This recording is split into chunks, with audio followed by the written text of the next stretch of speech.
Okay. So with this, we'll start the tea talk, 24th tea talk today. This is actually a very great occasion to have Dr. Punyadarshini Punam Tripathy, and she's known as Punam Tripathy, with the title of the talk being Solar Energy, a Fount for Food Processing. And about her, I have already circulated the bio. She completed her BTech in 2002 from CAET, MTech in 2004, and then she joined as a technical expert in the Agricultural Promotion and Investment Corporation of Odisha. Subsequently, she completed her PhD in 2009 from, this is interesting, Center for Energy Studies, Indian Institute of Technology, Delhi, and then worked as a postdoc in Chemical Engineering Department, University of Waterloo, Canada. So we have something in common. I did my postdoc in Chemical Engineering Department. She did her postdoc in Chemical Engineering Department. Anyway, she's currently an associate professor in Agricultural and Food Engineering Department, Indian Institute of Technology, Kharagpur. Has 45 at least research papers in high impact international journals, 2 patents, several book chapters, several conference proceedings. She has graduated 6 PhD students and 36 MTech students. With that, we want to listen to Dr. Tripathy on solar energy, how it is utilized for food processing. All yours, ma'am. Okay, thank you so much, sir. So I am sharing my screen now.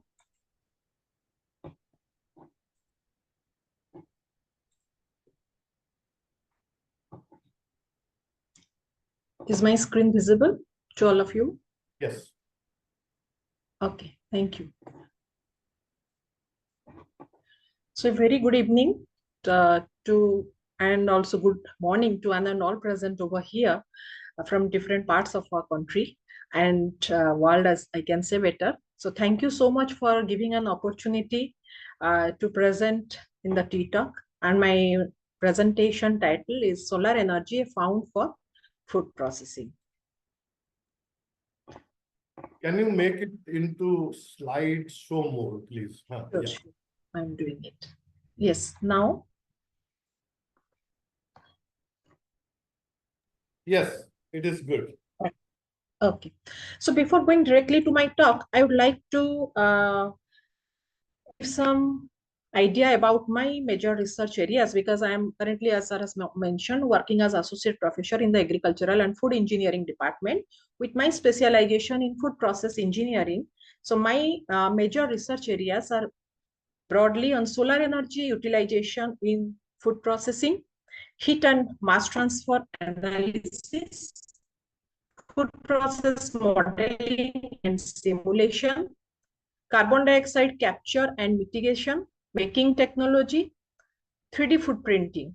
And apart from that, also other research areas which currently I'm exploring are the extraction of biomolecules and their application in development of functional food products, development of oleogels, biodegradable and functional food packaging, starch modification with the application of emerging technologies, and development of low-fat food products.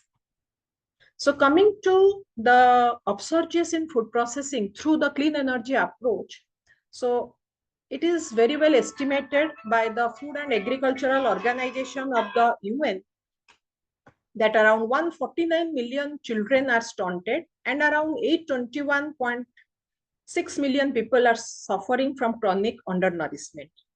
And the substantial growth in agricultural sector is found to be an effective strategy for eradicating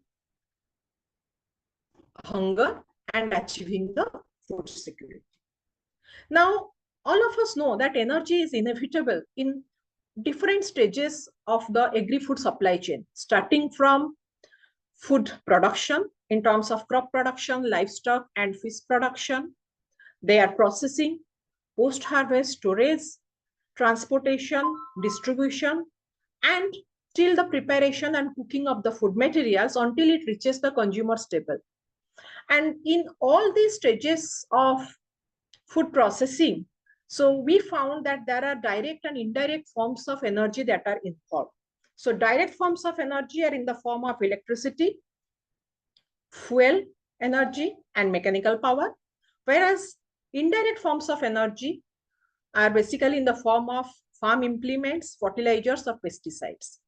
So food systems not only consumes energy, but also they produce energy. So the type of energy we are using and how effectively we are using it is going to decide whether our food systems or agricultural system in a broader sense is going to achieve the future food security in an environmentally sustainable manner. So it was also estimated by Food and Agricultural Organization of the UN that globally around 30% of the world's available energy is being consumed by the agri-food chain, which is largely made with the fossil fuels. And that also leads to around 20% of the world's greenhouse gas emissions. And coming to the major energy demand in the food processing sector, about 30% of global energy is consumed in the agricultural and food sector. And around 200 exajoule of energy per year is consumed by the food sector alone. And in developing countries like India, more than 40% of the energy share is for cooking, preparation, retail purposes, whereas less than 20% share corresponds to the production stages. So here I have shown just some of the energy intensive processes in the food industries like process heating and drying, which is being taken care as around by ovens, pasteurizers, and dryers. And similarly, cooling and refrigeration, which takes around 16% of energy consumption, whereas process heating and drying takes care of about 59% of the energy that is being consumed. Similarly, mechanical motor-driven systems contributes to around 12% of the energy consumption, and infrastructural and other parts takes care of the 13% of the energy consumption. And this is as per US EPA data that is provided in this pie chart. Next, coming to the need of clean energy technologies, because we have seen a huge amount of energy is being consumed in the different process applications. And all this fulfillment of energy demands are being done with the use of fossil fuel energy. And due to the fossil fuel energy, all of us know its greenhouse gas emissions and pollutions are there. And also there is depletion of fossil resources, and also due to their tremendous use, there is an increased cost of the production. And they have some harmful effects on the grain productivity, leading to climate change. So due to take care of this carbon imbalance and increased consumption, there is a need of cheaper, non-exhaustible and safe energy source in terms of renewable or clean energy sources, which we are focusing in this presentation particularly. So now coming to directly the out of different renewable energy sources, solar energy has a tremendous potential in agriculture. Now, the Earth's energy budget, which is being shown over here, around 51% of the short wavelength energy that is coming from the sun is being absorbed by the land and the oceans. And out of this, some amount will be reflected back to the atmosphere, and the rest amount is more than enough for satisfying different process needs of the food processing industries. So as we know that in food processing, we can either apply heat or remove heat for satisfying different process applications. So in terms of application of heat, we have utilizing the different steam as well as hot water for process applications like blanching, pasteurization, sterilization, evaporation, and distillation. Whereas using hot air, we can satisfy drying, baking, and roasting of different food products. Similarly, removal of heat, we can satisfy chilling, freezing, controlled and modified atmospheric storage. And there are many other unit operations also, but for some of the important unit operations I have highlighted over here. And some of the photographs of the greenhouse where while I was in the University of Waterloo, Canada, this is one of the photographs over there where they are utilizing the solar energy very effectively. to operate this greenhouse. Similarly, this is one example of generation of electricity for poultry farm using photovoltaic panels, and also drying of vegetables and crops through the use of either solar water heaters or solar air heaters can also be satisfied very effectively. So broadly, I have classified the solar energy into two major types, solar thermal as well as solar photovoltaic. So solar thermal energy can be utilized for different range of temperature applications. For example, we can classify them as low temperature systems, medium temperature systems, and high temperature systems. So low temperature systems operate within 40 to 60 degrees centigrade and are very effective for heating swimming pools and aquacultural ponds and also ventilation purpose. Whereas medium temperature systems operate within 50 to 150 degrees centigrade and they are used successfully for solar drying of food products, cooking, distillation, water heating, as well as pasteurization process. And when we go above 150 degrees centigrade, the high temperature systems particularly are used for electricity production, baking, desalination, steam generation, as well as for sterilization processes. Similarly, the photovoltaic systems, broadly, we can classify them as grid-connected systems as well as standalone systems. Where grid-connected systems are particularly the small-scale rooftop PV panels for electricity generation during the sunshine period, whereas the photovoltaic systems with battery arrangements are there in order to support the process applications during the off-sunshine period as well. Now, as already I have discussed, the energy demand in the food processing sector, and out of them, the major energy consumption is being taken care by the food manufacturing and storage units. And the temperature requirements, particularly for different industrial applications, ranges from 60 to 180 degrees centigrade, like food and beverage sector, up to 180 degree temperature is needed for different process applications. Drying and evaporation from 40 to 130 degrees centigrade, cooking 100 degree, pasteurization of liquid food 65 to 100 degrees centigrade, cleaning of products and production facilities from 60 to 90 degrees centigrade, as well as for blanching of different fresh fruits or vegetables, we need a temperature range between 65 to 95 degrees centigrade.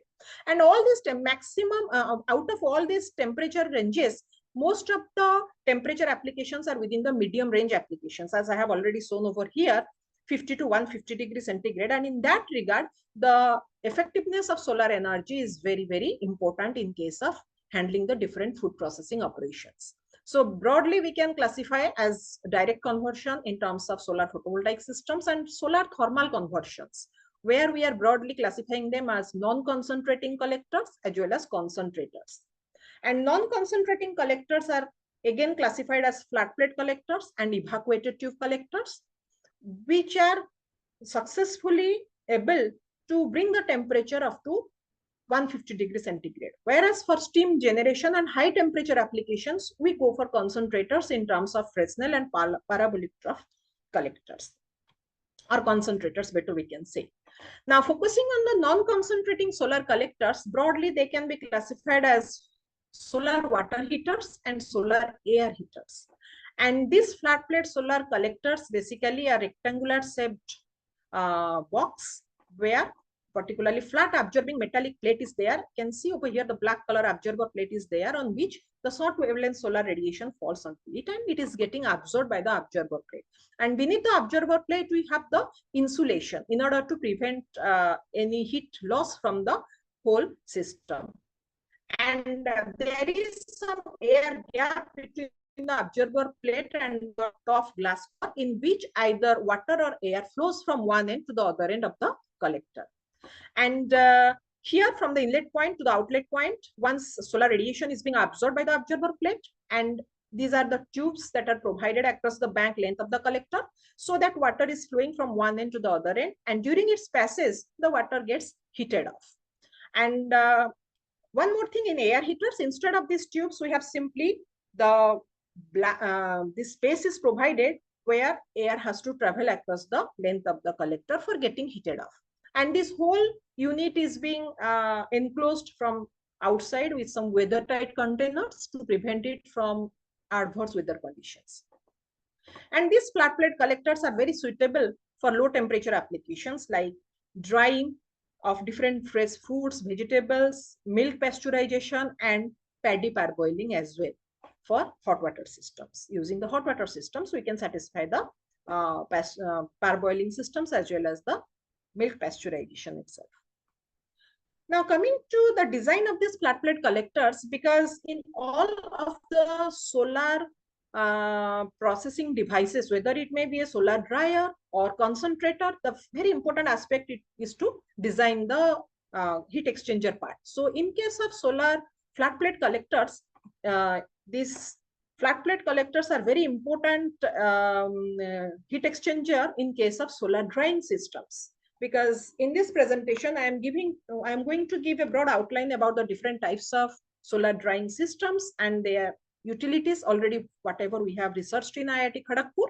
So in that regard, the heat transfer mechanism in flat plate solar collector is being shown over here. As can be seen, this is the black color absorber plate, and we have the insulating material beneath it. There is the air gap through which air is moving from one end to the other end of the collector, and on the top we have the cover glass cover. TC particularly represents the cover glass, and we have different heat losses also, like this is the top loss coefficient, bottom loss coefficient, and also there are some edges of the rectangular flat plate collector where edge loss coefficient also we are analyzing. And in that regard, the very important aspect is the performance of the collector. So before designing any type of solar devices, it is very important to analyze the performance of the flat plate solar collectors and to see whether the efficiency is sufficient for handling any type of unit operations. So in that regard, the performance of the solar collector is given here by an energy balance involving the energy gained by the absorber plate and the heat lost in terms of thermal losses and optical losses from the collector to the surroundings. And here in this very equation, you will already I have mentioned the top loss coefficient, bottom loss, as well as the edge loss coefficient has to be taken care of. And these are some of the mathematical equations through which we are calculating the efficiency of the flat plate collector system.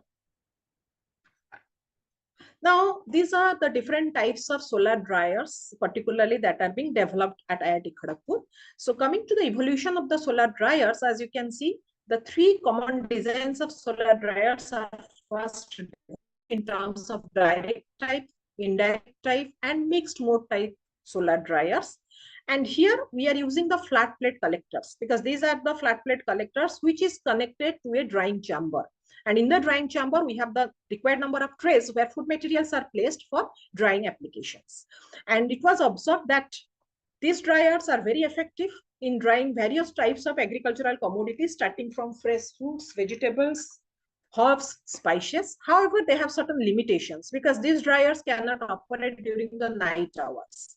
And another important aspect we have also observed that the flat plate collectors are also not much efficient in terms of increasing the heat transfer rate, because higher will be the rate of heat transfer from this absorber plate to the moving air, higher will be the drying rate. So in order to improvise this, we have incorporated some baffles and guides and some loops also, semicircular loops across the bank length of the collector to convert it to a semicircular loop solar collector. And once we are integrating this into this dryer system, we have achieved a very good improvement in the drying rate as well as the product quality itself. But still, there is the limitation that they cannot be operated in the night hours. So in order to tackle this issue, further we have developed the photovoltaic integrated hybrid solar dryer, where the photovoltaic panels are kept on the rooftop of the particular laboratory. And inside the laboratory, we have kept the dryer itself. And it was found that this system is very effective in drying our grains, different types of grains we have tested with this dryer. And throughout the day and night, continuously, we can operate the dryer using and harnessing only the solar energy. Because during the night hours, we are feeding the electricity in terms of energy that is stored in the batteries, and that is fed into the absorber plate. Because beneath the absorber plate, we have kept the suitable number of heating plates, which are used for providing the necessary air to the food materials. And again, recently we have also developed a photovoltaic dryer integrated with thermal energy storage device. Because what happened when we are intending to dry high value perishables like grapes or some cardamom, spices, they have very high cost once they are dried. So in that regard, we have developed this photovoltaic integrated solar dryer. We have sandwiched the photovoltaic panels in the collector itself. And then we have also integrated one thermal energy storage system where paraffin wax we are using as a phase change material, so that during the night hours also, it is very much efficient for supplying the heated air for continuous drying of the high value perishables, and the product quality are found to be also very optimum. So these two dryers, particularly indirect solar dryer and this solar PVT based TES system, has been also patented. Now coming to the pros and cons throughout the evolution of the solar dryer, what we found that in direct type solar dryer, these are very cost effective, simple in design, but the major disadvantages are there is no proper mechanism of temperature control inside the drying chamber. Food quality is also not up to the mark. It takes a lot of time for drying. Off-sunshine drying is not feasible, and inefficient heat transfer. So in order to improvise that, we opt for indirect dryer, where we have achieved better temperature control as compared to direct type dryer. Food quality is also very good because here the drying chamber is opaque. Direct radiation is not falling on the food materials, and maximum radiation can be utilized in this type of dryer. But the major cons are high capital cost, drying time is also very high, off-sunshine drying is not feasible, and inefficient heat transfer is also the major drawback in this case. So in order to overcome these issues, we have developed the mixed mode type solar dryer, where we have achieved faster drying. This is a convertible design because on the drying chamber, if we cover it, it becomes an indirect type dryer. And when it is transparent, it serves the purpose of direct type dryer. So it takes care of the design of both these direct and indirect to become the mixed mode type solar dryer. Here, faster drying is achieved. It's a very convertible design. Temperature is better controlled. And again, it's simple design. But the major cons, since products are directly exposed to sun, quality is deteriorated, off-sunshine drying is not feasible, and inefficient heat transfer. And this is the indoor study, as I have already mentioned in the previous slide. Here we have dried the grains where we found the better quality food products. Temperature control is there. Off-sunshine drying is one of the major advantages we have achieved here, and faster drying. Whereas capital cost is high, space requirement for placing the photovoltaic panels, it takes a lot of space in the rooftop. That is one of the major disadvantages in this case also. Maintenance cost is also high. And also there is insufficient heat transfer due to flat plate collector, which we have modified with the incorporation of the semicircular loop solar collector, where we found enhanced heat transfer, faster drying, and low cost. Whereas off-sunshine drying is still a major con here. So looking into these different pros and cons, we have developed this hybrid photovoltaic thermal energy storage dryer, where we have achieved improved temperature control, better space utilization, because the photovoltaic panels are already incorporated in the collector system itself. So the space utilization per unit area is improved, so that unit area energy utilization also is very much better in this case. And it is effective for off-sunshine drying. Food quality is also very good in this case. The only con is the capital cost, on which we are still working on it. Now, coming to the different design variables which we have considered for development of these dryers are the length and width of the collector, thickness of the insulation, emissivity of the observer plate, the air clearance gap between the observer plate and the glass cover, size of the drying chamber, and some process variables. We have considered the different modes of heat transfer. All the three modes are taking place over here: direct, conduction, convection, and radiative heat transfer. The insolation or the radiation intensity is one of the major process variables that affects the drying rate, temperature, humidity, and ambient wind velocity. So once we are satisfied with the different designs, and then we have carried out some of the performance parameters of these dryers. So for the three common designs of solar dryers, I have only shown here the performance parameters in terms of thermal efficiency and convective heat transfer coefficient from the observer plate to the moving air at no load condition. So here, as can be seen, the efficiency is found to be higher in case of mixed mode solar dryer, followed by direct and then indirect solar dryer. And similarly, the average heat transfer coefficient is also maximum in case of mixed mode solar dryer, followed by direct, and least in case of indirect solar dryers. We have also developed the finite element models to visualize the air temperature distribution in these dryers, because for drying of food materials, we need to see how is the temperature is being distributed at all points across the dryer system. So in that regard, we have developed the finite element based computational model using COMSOL multiphysics. And these partial differential equations are being solved over there. These are the basic governing equations. And we have considered the heat transfer in solid module, surface to surface radiation, and some boundary conditions are also imposed on different components of the dryer in order to visualize the temperature distribution at no load condition. As you can see in this direct type dryer, only the bottom portion is getting heated up due to the presence of the observer plate, whereas on the top, it's a bit cooler because glass cover is over there. Whereas in case of indirect dryer, inside the drying chamber, since it is opaque, there is no much temperature variation, and your product is at a safe temperature as compared to mixed mode type dryer, where also the top of the cover is glass cover. And these finite element modeling are very much important in terms of dryer manufacturing industries to predict the temperature profile inside the dryer and to optimize the dimensions of different parts of the dryer before its fabrication. So next, coming to the drying characteristics of the food materials. Once we are satisfied with the performance of the collector, then we have carried out drying of some food materials. Here we have already dried some potatoes and brinjals, carrots, but I have given here only the drying of carrots in the 3 dryers. And it was also observed that in mixed mode dryer, solar dryer, the moisture loss is faster as compared to direct, and least in case of indirect type dryer. And during the drying process, we have monitored the images of the samples. That means image analysis has been carried out in Boruta algorithm in order to analyze the maximum significant feature which impacts the drying process.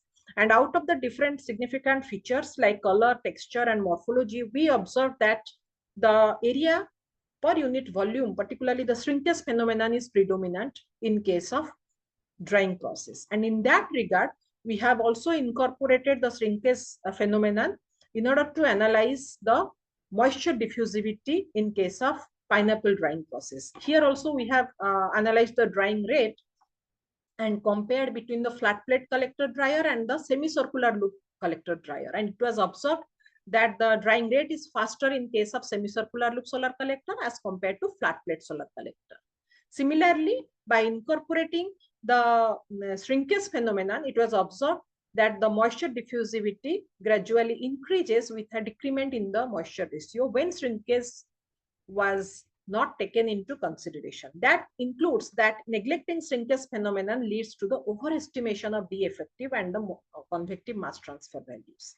Also, we have analyzed the specific energy consumption in case of flat plate and semicircular loop collectors. And we observed that using semicircular loop solar collector for pineapple drying declined. That means specific energy consumption gradually declined by increasing the load as well. So some of the finite element modeling also for analyzing the temperature and moisture distribution in samples we have done. One example I had cited over here for potato cylinders.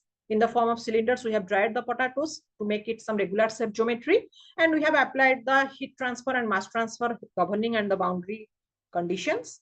And it was observed that the temperature variation is shown over here for 5 hours as well as for moisture variation also up to 5-hour drying duration. And these are carried out in mixed mode solar dryer. And it was also observed that during the initial phases of drying, the heat penetration is much more. As you can see, the temperature gradually rises. And we achieved around like 25 degrees centigrade initial product temperature to around 42 degrees centigrade product temperature within 300 minutes of drying or 5 hours of drying. Similarly, moisture content also we have tried to bring down the moisture below 10% wet basis moisture, and it was observed that within 5 hours we have sufficiently achieved it. And we have validated the experiments with the predicted models from numerical simulations, and they are in close agreement with each other. Similarly, we have also analyzed the temperature and moisture variation in paddy grains that are stacked in multi-layers in the simulated solar dryer. So here we have developed the multi-grain layers of paddy, and also we have applied the heat and mass transfer equations, and we have considered the different layers of the paddy grain like husk, bran, and endosperm layers so as to visualize the variations in a very accurate manner. So here also these are some temperature and moisture distribution contours that are being shown. So at every special point, as can be seen, the temperature distribution is uniform, but in case of moisture, the maximum moisture removal was observed after 15 minutes of time, and they are also validated with the experiments. So here we have shown that with increment in the drying time, the temperature value for every experiment is gradually increasing. But when we have compared with the single grain means we have not stacked the grains in layers, only one paddy grain. If we are simulating, we have observed that it is deviating a lot from the simulated value. So that means it was suggested that while simulating the particular drying behavior of the grains, they should be stacked in multi-layers constituting their bran, husk, as well as the endosperm layer. Similarly, the moisture variation with respect to different time intervals is also shown over here. And lastly, throughout all the different types of analysis, we have also analyzed the carbon dioxide mitigation efficacy of the solar dryers. So for this, we have analyzed and developed a mathematical framework in order to analyze the annual carbon dioxide emission capability of the solar dryers and its potential if we replace the fossil fuels with different types of solar energy drying systems. So it was observed that the replacement of coal with solar energy for food drying resulted in the maximum carbon dioxide mitigation potential, followed by light diesel oil and the natural gas. So I think I can stop here. Thank you so much for your kind listening. Thank you. Thank you very much, Dr. Tripathi. Thank you.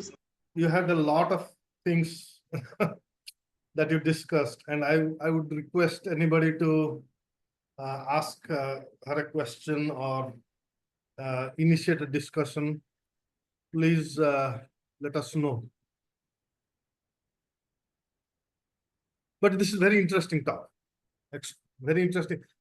Let me start with a question. So with the last one, where you had the integrated heat and photovoltaic drying process, right?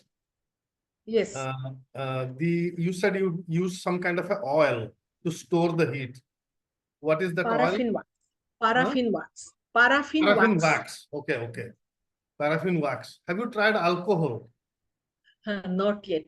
Not yet. This is the recently we have developed and tried. We will try with different other phase change materials as well. This is the first time we are investigating. But why did you select paraffin wax? Because it has a very good, I can say it can store the energy very properly, and during the daytime it's get heated off, because during the daytime, due to the solar energy through the panels, we are converting it into electrical energy, and that electricity is passed into the system in the where paraffin wax is present, and inside the system we have the heating rod, which helps in passing the electrical current into this wax that is present inside the unit, and that is getting heated up during the daytime. Whereas in the off sunshine hour, heat is liberated to the drying chamber for effective drying of food materials. Okay, so there is a question in the chat by Jigyasa. It is very informative session, of course. I agree with that. What was the significance of using a semi-circular PV system? Yes.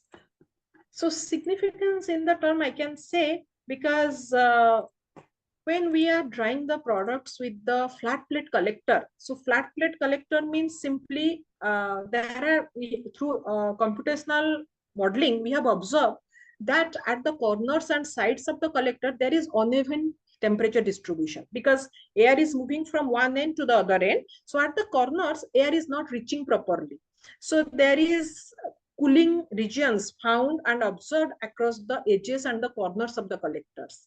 But by placing the semicircular loops, one way we can improve the surface area, and at the same time, air is distributed when it is entering into the collector inlet. It is distributed across the sides and edges, and uniform heating of air is achieved. And we need most of the energy to be extracted from the observer plate to heat up the air. That can be used for some process applications. Okay. No, I mean this. So the main thing with the is there a follow-up? Okay. In slide 12, what is the meaning of SLSC? Semi-circular loop solar collector, because the collectors we have, the loops that we have designed are in the form of a semicircle. So that's why we are naming it as semi-circular loop solar collector. So that should be SCSL, right? Or is it? Semicircular is S, loop is L. Oh, okay. Solar collector. Okay. Yes. Gotcha. Anybody else has a question or a point to discuss? It doesn't have to be to Dr. Tripathy. You can raise a point.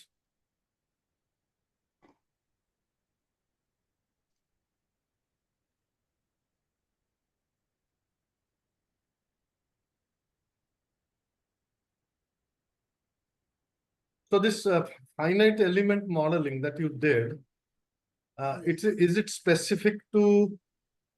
Is it just for the heat transfer, or is you have also? I saw you have developed for different types of drying processes like potato or something else. I'm forgetting now. Yes. Rice, right? Paddy grains. But Paddy here grains. what happens? Yes. So this is due to this time. Yes, sir. Please. So don't you think that the heat is actually absorbed by some of the, let us say, rice husk and then radiated later? And how does it impact? Yeah. So what happens particularly when we are drying the food materials, for grains particularly, we are stacking them in thin layers, right? But when we are drying the fruits and vegetables, we are putting them in thin layers, but they are as single entities. So in that case, so from the beneath of the tray where our product is placed, due to convection, hot air is entering into the trays. That is helping in removing the moisture from the grains. And during that process, we are understanding what is the temperature variation in the grain layer, because that way it will help us to analyze what is the maximum temperature attained by the grains and what is the safe temperature up to which the grains should not crack. So that temperature we have to optimize also, so that up to that limit the temperature should be attained by the grains, so that to avoid any type of quality deterioration of that. Okay, thank you. Actually, Jigyasa has another question. I would request Jigyasa, why don't you just unmute and ask your question so that we can all hear your voice. Good evening, ma'am. Good evening. Ma'am, my question was actually, I'm not able to visualize the model of the collector and the semicircular loop. So, what I am perceiving is that like you are integrating the two systems, one of the PV one and other is of the absorber plate. Like in the same system, this semicircular loop is on the absorber plate. So, my question is that whether those loops are causing any shadow effect on the absorber plate as such, or because as of normal concept we have is we should avoid shadow on absorber plate, because that IACT we have like for the insolation, then the area of the collector and the temperature difference. So if we are reducing the insolation that is received on the absorber plate, then how is it going to increase the efficiency of the entire drying system? Yeah, we have also, I can show you. These are the semicircular loops. You can visualize this. this semicircular loop solar collector. Can you see this? Yes. Yes, yes, ma'am. Okay, so this height is very, very small and they don't impact any shadow on the collector itself. And due to the placement of these semicircular loops, before placing them also, we have analyzed the parametric analysis using the computational model. Different combinations of these loops we have also analyzed, and the optimum combination has been placed over here. And also efficiency we have compared with the flat plate when there is no loops. And it was observed that without any loops, the maximum efficiency of the collector is achieved around 31 to 42%. Whereas by incorporating these loops and these baffles, the efficiency increases from 66 to 71%. There is a higher heat transfer taking place due to the placement of these loops. And I think you must admit also, due to the placement of these loops, there are various types of loops which are being used for enhancing the heat transfer rate from the plate to the moving air. Because what happens due to these loops, there are different air boundaries that are being generated. Because when air is entering, first thing, from the inlet point, it is guided to different orientation and to the corners of the collector, which is not found in case of flat plate collectors. And another thing, due to the presence of these loops, air is also getting disturbed during its travel. That creates the turbulence as well. And due to this turbulence, your heat transfer is again enhanced. Okay. Ma'am, the similar system, can we use it along with the PCM? Because as we can see the semicircular loops, there might be a chance of heat loss when it's in the night time, because those openings won't be closed in the night time. No. So That's why this system, it is not suitable for night hour drying, right? So for that, we have developed this particular system where we have the baffles here. This is a different design. Here we have not kept the loops. We have kept some baffles in the observer plate. You can see this black color observer plate. We have yes, the baffles on this observer plate, and then there is air gap between the observer plate on which baffles are present. Then there is some gap of air, and photovoltaic panel, particularly semi-transparent, those you are calling these BIPV panels, these are placed sandwiched between the observer plate and the top glass. On the top, we have a glass cover. Beneath that, this semi-transparent PV panel is there. And at the end, observer plate is there. This semi-transparent panel is placed because here, since it is semi-transparent, there is some transparency through which direct solar energy falls on the observer plate, which is used for solar thermal applications. And panels will be important for electrical energy harnessing from the same collector. So that's why it is much efficient and helpful for continuous drying operations throughout day and night for high value perishables as compared to the semicircular loops. Okay, so I have just shown the different evolution of the dryers and how we are overcoming the constraints in further modifications. Ma'am, one more question I have, that for any of the perishable crops, like with the higher water content, you stated grapes. So for grapes and other those crops with higher moisture content, is PCM based dryer advisable, or should we go for any other kind of dryers like that of the solar tunnel dryer, we may say, or any of the covered dryers, or like indirect mode in which we can adopt indirect methods, like direct contact of the sun won't be there and there won't be much increase in the temperature of the dryer? Should we be suggesting that? Yeah, this dryer which we have developed, this is, I don't know whether it is visible or not. I can show you the, can you see this small photograph where dryer is written? This small arrow and dryer is written. Can you see it? Yeah, ma'am, These the are drying chamber, I guess. So these are the collectors.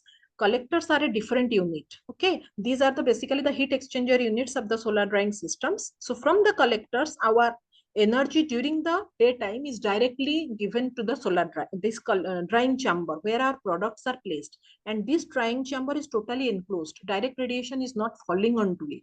So product quality here is very, very good in case of drying of high value perishables. And during the night hours, what we are doing, instead of connecting the collector to the drying chamber, we are bypassing the route through the thermal energy storage unit, as you can see over here, right? So from the collector during the night hour, that air is inserting into the thermal energy storage unit where our heat phase change material is present, and that will assist in the continuous drying operation. And the dryer is totally opaque. That means radiation is not directly falling on the food materials. And another thing, the process optimization has also been done, and we have achieved a drying temperature of around 45 degrees centigrade, which is very much required for drying of heat sensitive commodity like spices. We cannot go like 60 degree or 70 degrees centigrade temperature. That will again deteriorate the quality constituents, isn't it? So in that regard, here we are controlling the drying air temperature up to 45 degrees centigrade for drying of grapes or the cardamom by controlling the airflow rate. Because at the inlet, you can see we have the blowers where we can regulate the airflow rate, and accordingly the mass flow rate of air is also regulated, and accordingly temperature also we can optimize in this case. And we have done that also. So you said that I'm just kind of following up Jignasa's question.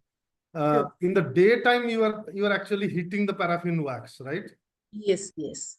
And in the night, that is supplying the heat to the. Yes. Okay. So I just wanted to clarify because you said in the night we bypass this thing. Yes. Because during the daytime, it's not required. It is very easy to achieve 45 degree during the daytime. Right. Okay. Bija Babu has a question. Hello, Please. one question. Hello. What Babu, please wait. Bija Babu has a question first. Yes. Okay. Hello. Bija Babu, please. Is he here? Bija Babu, you can unmute and ask the question. Hello. Hello. Bija Babu? Dr. Swami will say something. Bija Babu, please.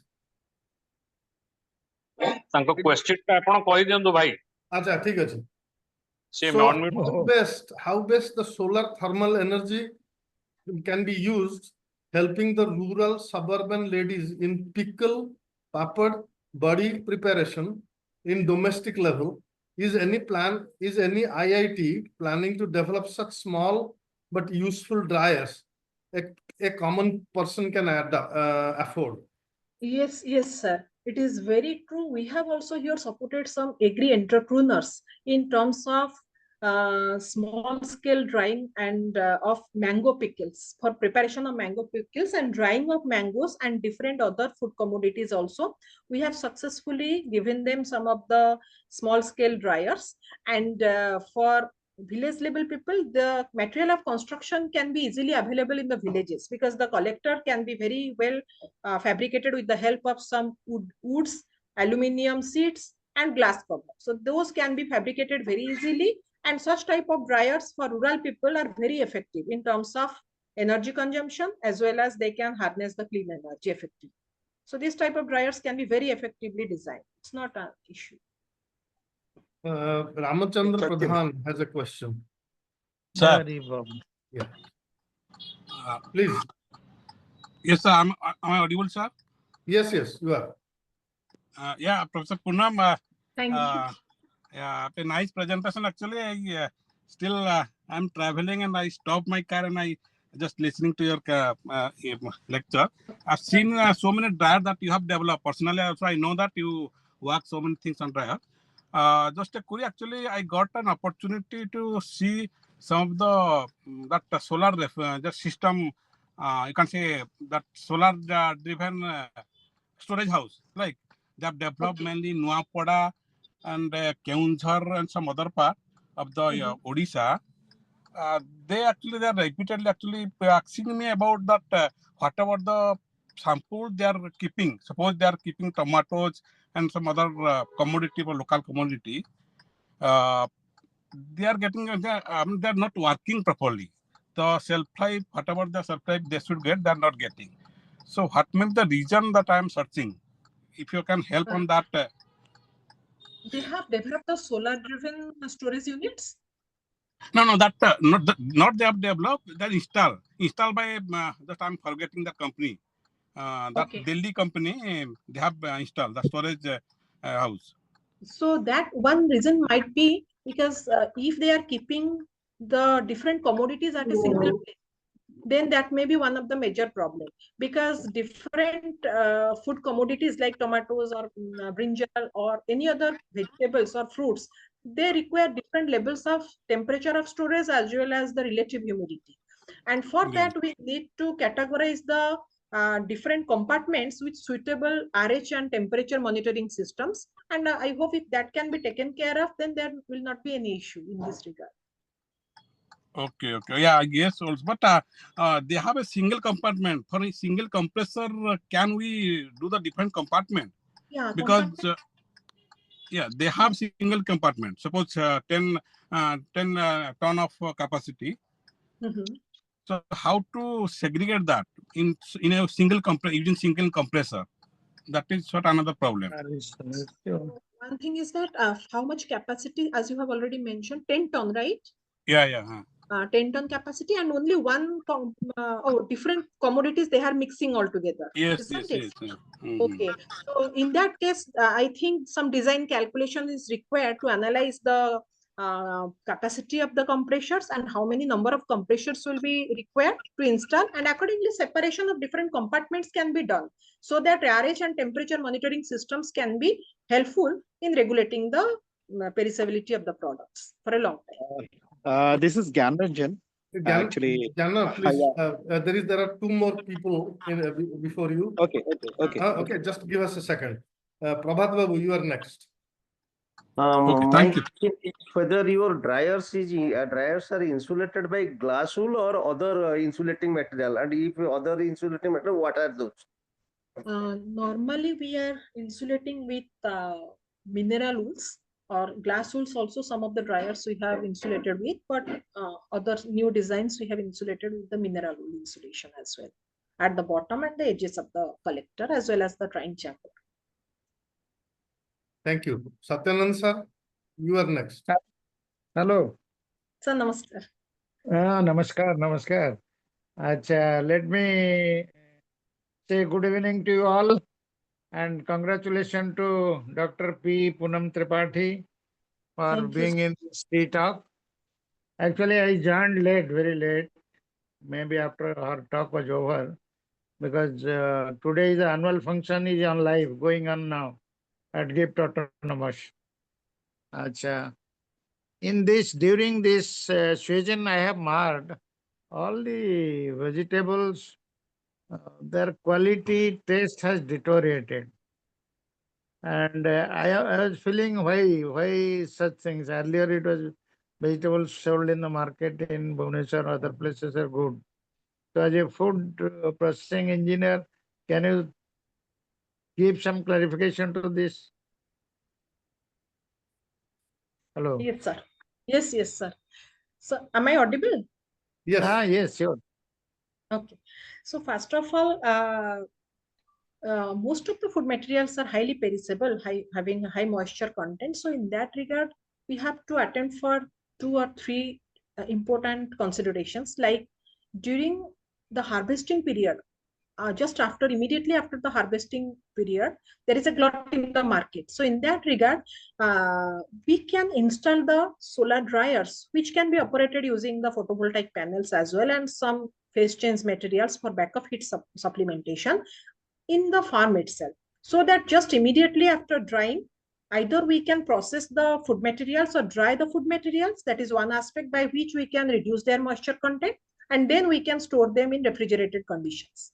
Second aspect, in the farm level itself, we can have some sort of storage devices, or like solar operated storage units or refrigeration units, where we can store the food materials from getting rotten or deteriorated. These two aspects, if they can be taken care very appropriately, then a major aspect of the food spoilage that can be also taken care of. These are the two important issues, because recently the dryer that we have developed is a request from Sikkim, because they are producing the cardamom, this large black cardamom, which raw cardamom, their price is like 150 to 200 rupees per kg in Sikkim area. But after drying, per kg, the cost increases up to 1000 or 1200 rupees per kg. So, and they are using the bhatti for drying up this spices or the cardamom, and due to the use of bhatti, quality deterioration is also there. So this project is one sponsored from DST and in collaboration with Sikkim. So we are also going to implement the dryer on their farm itself. That means just immediately after harvesting the cardamom, the drying process can be carried out so that the product quality can be retained. Okay, thank you very much. Thank you. Thank you. Gyanaranjan, please. Yes, sir. Actually, thank you, ma'am. It was a nice presentation. I even joined late. Right now, I'm in Bangalore airport. However,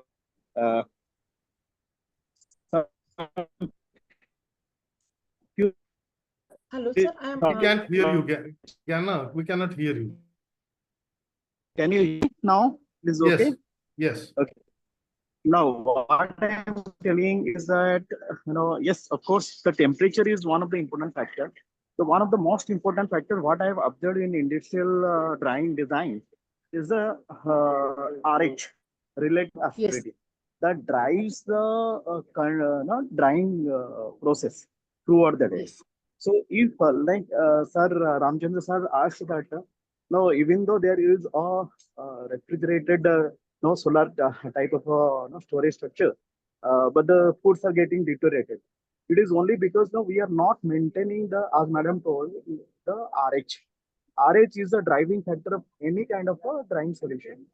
If we can technically control that RH, either humidify or dehumidify it, so with these systems, I think that will gel well and will create a better storage solution and also drying solutions. This is what I want to add. True. That is also we have taken care of, because during the drying process, in case of TES incorporated dryer, PVT plus TES system that we have, we have dried the cardamom. So there also inside the drying chamber, we have the axial fans. And those fans continuously, they are helping in removing the moisture that is being evaporated from the products, and through the chimney, the moist air is escaped. And that way we are regulating the relative humidity of the internal environment as well. Because external environment, we have no hold on the humidity level. But whatever air laden with moisture is entering into the drying system, to regulate that humidity inside the drying chamber, we have taken care, and that can be feasible in large scale dryers or in storage units as well. And that has an impact on the final quality also. Thank you. By the way, Gyanaranjan, you have the you have that automated system now, right? Yes, yes. I have actually patented my technology on big industrial dryers. Right. And now I am working on an artificial intelligence system, which is controlling regulating, controlling the humidity inside the chamber. And that has given result to me. So if humidity control going inside and exit can be controlled in the system, it will do a wonderful job in any kind of a storage and drying system. That is what I have industrially felt to be done. So I'm working on beautiful technology with respect to that, and I think I can suggest some good manufacturing and also the systems, automation system which I am developing with a company called Srops in Chikmagalur. I'm working on dehumidifiers and humidifiers to give hard technological technology to the drying systems as a humidification and dehumidification system.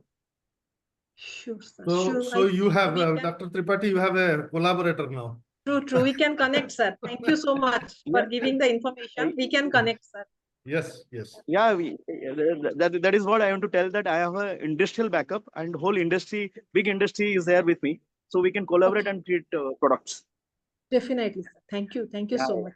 I will take your contact number from Devu sir. Sure. Yes, ma'am. He's in okay. But we just ran out of time. So thank you very much Dr. Tripathi, for a wonderful presentation. Many Thank you, things sir. were new to me, I'll admit. And I'm sure others have learned a lot from your expertise and experience. Oh, and Jigyasa is saying, ma'am, one point to add, in the drying chamber, even the placement of the blower and heating element to the layer of the product is of great concern. Well, Jigyasa, you can take it on with Punam later on, madam. And we have the CAET group where you can also discuss, right? Oh, we can follow up on this. So with that, thank you very much, Dr. Tripathi. You are doing a wonderful job, and hope we'll see more patents and more research from your team. And wish you all the best and success. We are proud of you as a Thank you so CAET. much for giving me this opportunity. I am really very glad. Thank you so Very much. proud of you. Okay. Thank you. Thank you, All sir. right. Well, good evening evening. all, and have a nice evening. Thank Bye. you. Thank you.